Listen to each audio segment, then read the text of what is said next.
from evil temptations, in which the idea is I want to share with you a few tools in which you can use in your life, and they are practical bi'idhnillah, to break away finally, by the permission of Allah, from evil temptations and desires and addictions upon al-haram and upon this transgression and disobedience and so on. So at the very beginning, I want to say that al-Iman, al-Iman, faith, is of two halves. Iman is two halves. One half is gratitude, ash-shukr, and the other half of Iman is as-sabr, patience.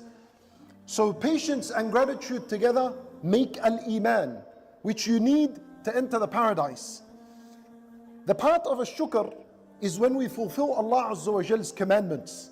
So when we pray, when we fast, and we do the obligatory deeds, that is ash-shukr being fulfilled. The other half is as-sabr. And we need sabr in order to complete our iman. When we zoom into as-sabr and look into as-sabr, patience, we realize that patience is of three types. And this is important so you can understand where this lecture is going. The first type of patience is when you are fulfilling and performing the worships. Every worship requires sabr. Every worship requires patience. When you get up in the morning and make wudu for as-salat, that's a difficult task. That needs patience every single day. When you're praying 5 times a day and on time, that's not easy. That requires a lot of patience. It's difficult. Ramadan comes once a year and you have to fast the entire month. It requires a lot of sabr from you, right? So the obligations that Allah put upon us and the commandments of Allah require a lot of patience. Allah Azza wa Jalla, He says, فَاعْبُدْهُ وَاصْطَبِرْ لِعِبَادَتِهِ. Worship Allah Azza wa Jalla and remain patient upon His worship. That's the first type of patience when it comes to the obligations. The second type of patience is when it comes to the prohibitions.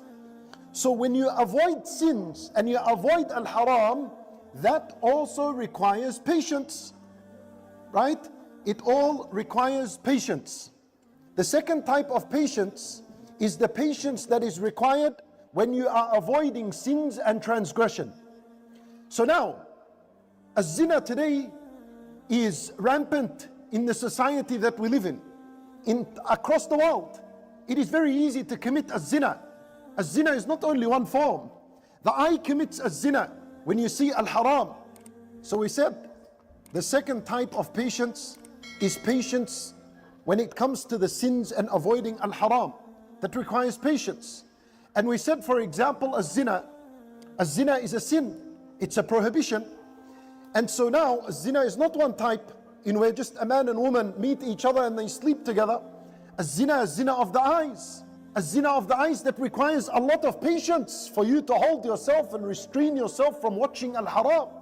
A zina of the tongue, when a person speaks inappropriate words to the opposite gender, that requires a lot of patience for you to hold yourself back.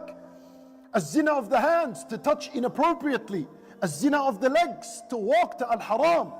This, especially in this society, is so easily for a person to fall into it. So when you hold yourself back, that's patience, and you are rewarded for every time you decide to hold yourself back from al-haram. So that's the second type of patience. And go on with all the sins and all the prohibitions. So patience is required when you keep away from sins. So don't ever think that when you avoid a sin, that you just lost a moment of pleasure. You could have pleased yourself and enjoyed a few moments with al-haram, but I lost this. La. Because when you avoid al-haram, you are being patient, and that patience, Allah is rewarding you for it. It doesn't go to waste. It is being rewarded. And you are fulfilling this half of al-Iman, which is patience, which is required to complete al-Iman as a whole.